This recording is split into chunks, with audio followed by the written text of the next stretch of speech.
Will I be looking towards Scott? Yeah, well, Just this you can look at direction. Scott or me, whichever one. Direction. Okay. We're getting a little street noise out there too. That's Is that fine, all right? just That's so all right. that we can, street noise we can deal with. Okay. All right. Go, Scott. Doran, we are interested in learning about your experience with Albert Bloch as a teacher at the University of Kansas. Hey, William?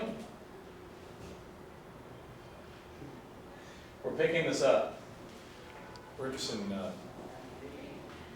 asking you to talk a little bit about your own experience as a student of Albert Bloch. He taught at the University of Kansas as a teacher of art history and of art. Would you tell us a little bit about your own experience, how you came to the University of Kansas, how you met Albert Bloch, what you studied under him, and so forth? Well, I grew up in Lawrence. I was born in New Jersey, but I grew up in Lawrence. And Albert Bloch lived 3 blocks from me, because I lived right west of the stadium. It's now a parking lot. But he was a most unusual man. I was intimidated by him. And the way I got into the School of Drawing and Painting, I was taking a summer course in sketch. And I went to enroll, and I was majoring in biology and in the College of Liberal Arts, and I went up to his table, and I said, I'm majoring in biology in the College of Liberal Arts, and he took my enrollment card, and he tore it up, and he wrote down School of Drawing and Painting. So my fate was sealed. But I sensed that he was a very unusual man. And the longer, I find out, the more I find out about Albert Bloch, the more extraordinary he becomes. Like America's Blue Rider and these beautiful canvases. I'm sitting here amidst these beautiful canvases. And he put a lot of emphasis on composition. And I never understood what he was trying to tell me. But when I went to Wilmington, I began to understand more about composition. Tonight I understand more and more about composition, the rhythms and the colors and all of that. He seemed to have understood that when he was back in the Blue Rider School. When you say you went to Wilmington, did you go to school in Wilmington? No, the retrospective of back in America's Blue Delaware, Rider, yes. Back in October. Right, right. It was. What was your reaction to that? I thought it was excellent. I really thought it was a beautiful show, and I'm just dying to get back to painting and put into practice what I've learned. I didn't know all of these details about him. I didn't know till tonight that he was a friend of Chagall, but that doesn't surprise me, not at all. And he's got a lot of fantasy in his work. Some of his night scenes, the moths, the light, the flowers. And I'm also fascinated by his poetry, his translation of Karl Cruz, because he's a poet too. I mean, Albert Bloch is a poet. But he wasn't very talkative as the head of the drawing and painting school, except in class. Did you take art history courses from him? I did. I took Italian art history. Tell us about what he was like as an art history professor, how you first encountered him, and what you gathered from his courses. He was an inspired professor of Italian history. He absolutely loved the Italian painters, and especially Giotto and Fra Angelico and so forth. And I thought Vivian was very observant tonight when she pointed out that one of these paintings here was the same composition as a Masaccio. And it took me so long to get that message about composition, the rhythms, the colors, the intricate designs that all interlocked. And he was very good at that. Now, when you went to the University of you intend to study painting when you were taking these courses from Albert Block? Well, since he enrolled me in the School of Drawing and Painting, I had no choice. The curriculum was rather limited, and I got into trouble when I tried to study astronomy and philosophy and some things that were out of the curriculum. Not with him, but from Dean Swarthout, the head of the College of Liberal Arts.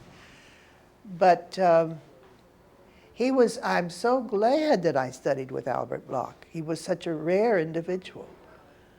I mean, he's a very unusual poet, painter, and I'm glad to see that he's finally coming into his own, and I think Anna is very responsible for that. She was,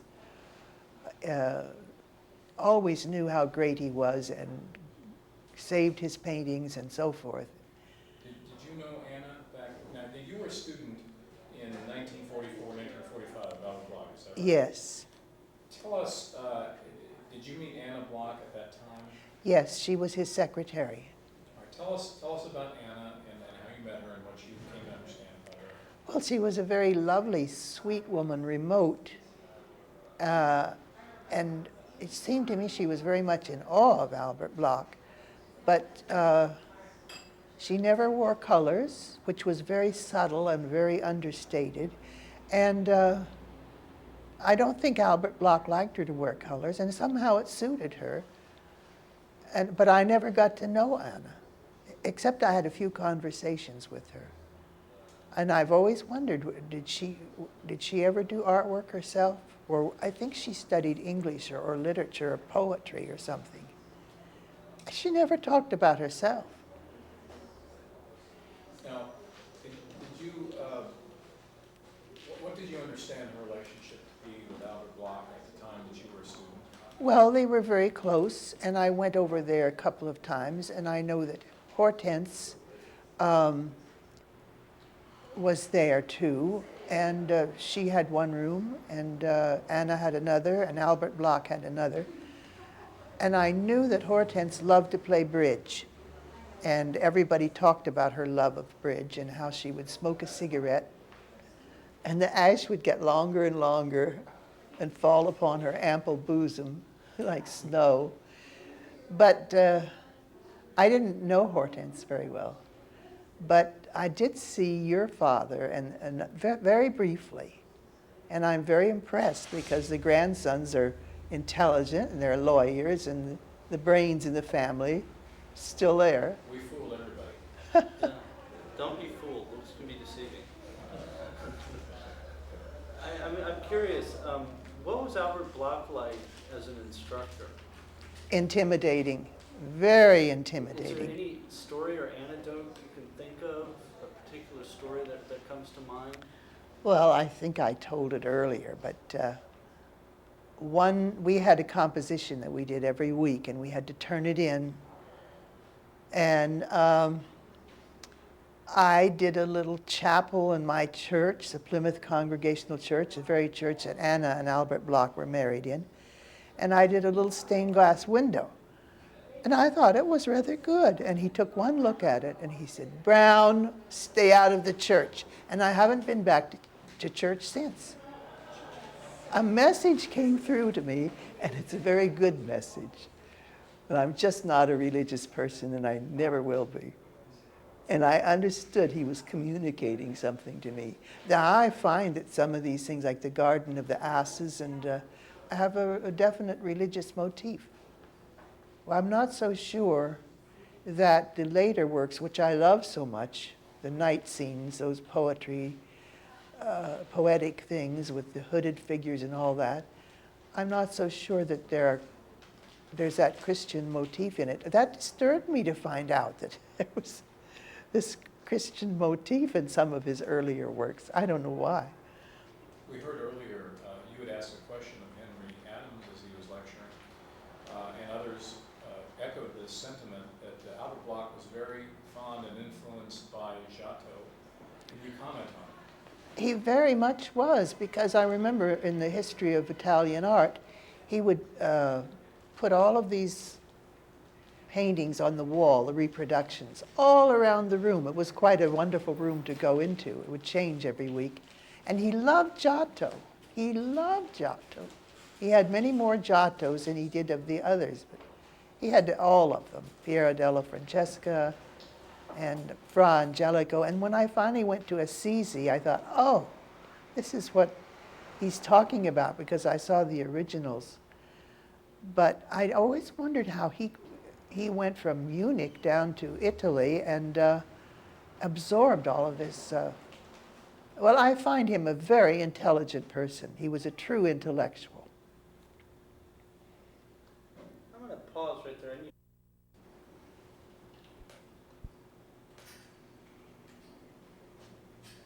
rolling. All set? Rolling.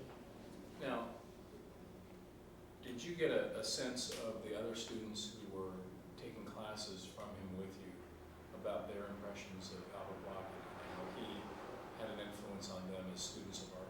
They were all intimidated by him. He was a very intimidating figure. But I do remember Robert Sudlow. He was a very good artist. And I remember a strange painting that he did that looked like the Gibraltar. It was a very misty, strange painting. But I always thought that he had a true painterly touch. And Albert Bloch was just awe-inspiring. And you knew he was the boss. And you knew he was unusual. You didn't even pretend to understand him. But now, as time goes on, I'm beginning to understand him a little better. Now, you moved from Kansas to New Jersey when? Oh, I went back to New Jersey. First I went to New York City. I got involved with the abstract expressionists because I babysat for Stuart Davis and all of these people. Met Franz Klein. I wasn't impressed. And I went to the Art Students League and so forth. Then I moved to Princeton. And then I joined the Foreign Service and I went to France. And then I went to Athens, Greece. And I quit when they assigned me to Damascus. And I ended up marrying a Greek. We're divorced, but we still live in the same house. He's sort of an artist. Now, through all of this and the reach of years here, you still come back to see Albert Bloch exhibits? You Oh, went to yes. Washington, you went here, you came here to the Hollis Tiger. Oh, Tell because us what that means to you. it means a lot to me. I found more in Albert Bloch than I did I studied with Reginald Marsh too. He was good. I certainly didn't warm up to the abstract expressionists. I have never understood how Mark Rothko can make as much money as he did. I'd had Albert Bloch in my background, and he was infinitely more interesting. And he did compositions that were much more beautiful to me than this other group that ascended and made so much money. Now, you've, of course, I no doubt heard about various people's opinions, art historians, art critics, who may be detractors of Albert Bloch and wanting to put him in some shelf somewhere or some corner of art history that relegates him to obscurity. How do you regard him personally as an artist? Well, he was never obscure to me. He was infinitely interesting, and he becomes more so. He should certainly not be relegated to obscurity. I'm very thrilled and I'm honored to have studied with him. That's the truth. How did you find out about this particular exhibit from the Hollis Taggart Gallery? From Anna Bloch. Oh, Anna. Yeah. Do you still correspond with Anna? Well, I started corresponding after the Nelson Atkins show. I saw his painting I subscribed to American Art Review. And I said, that's Albert Bloch. And then I read inside and I got really excited and I wrote Anna. And I ended up with the Max Cade German Institute or something like that. They were quite interested in him and went to Munich and were involved in this retrospective. But ever since that, I have felt more close to Anna. Well, I always wanted to know her. I went back once and tried to buy an Albert Bloch painting, but I don't think she wouldn't even tell me a price, you know, so. That's when I was in the Foreign Service and I had a little money. As her grandson, you could have got it for a song, whatever you wanted. I guarantee you. Well, personally, for you, what interest does art hold? What I'm getting at is there something that you would want to say to someone who was looking at Albert Bloch freshly for the first time that you would want to tell them about what interest his art holds, what it can deliver to you if you open up to it, what it can give you? Well, look at the composition and then think of the history, the time when he started. He was in Germany during the First World War. My father was shot down over the German lines in the First World War. There he was with the enemy, but he seemed to remain unfazed by it. And he was just very much into the art world. And somebody said to me, and I got mad at them, well, what was he doing in Lawrence, Kansas? I said, what do you mean? Lawrence, Kansas, at one time they were very proud of their university and they chose their professors very carefully. So I think that I was lucky because I did get to study with him. I wasn't as impressed with Mr. Eastwood, but I liked his paintings and I know several people who bought them. And I also remember Karl Mattern. They used to speak German to each other, Albert Bloch and Karl Mattern. To this day, I don't know a word of German, but my friends, my best friends, I met him during my first year here at the Art Students League. He was from the Holocaust, and he was born in Vienna. Then his wife joined him. She also was from Vienna. And they were very sympathetic with this, with Albert Bloch. And they read one of those catalogs. They came to the opening here, and they were quite thrilled with it. Something of a reunion then. I can pause you for just a second. Excuse me.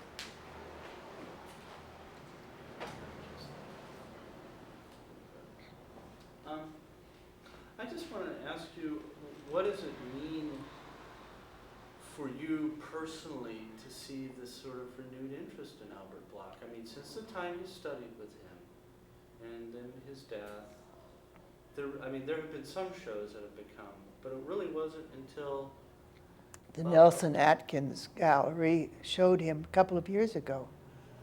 And I wasn't surprised at all. It somehow seemed the logical thing. It seemed that his importance should have been emphasized. And the abstract expressionists, I'm sorry, but I just not that impressed with them. So this has been very personally gratifying for you to see. Very gratifying. I'm thrilled, and I saw some prices in there that, you know, I think $350,000 for one. Well, ma'am, I want to really, really thank you a lot for taking the time to talk to us today. That's quite all right. We really appreciate Yes. it. We're very grateful. Thank you. And very enriched, by the way. And now I've got to get back to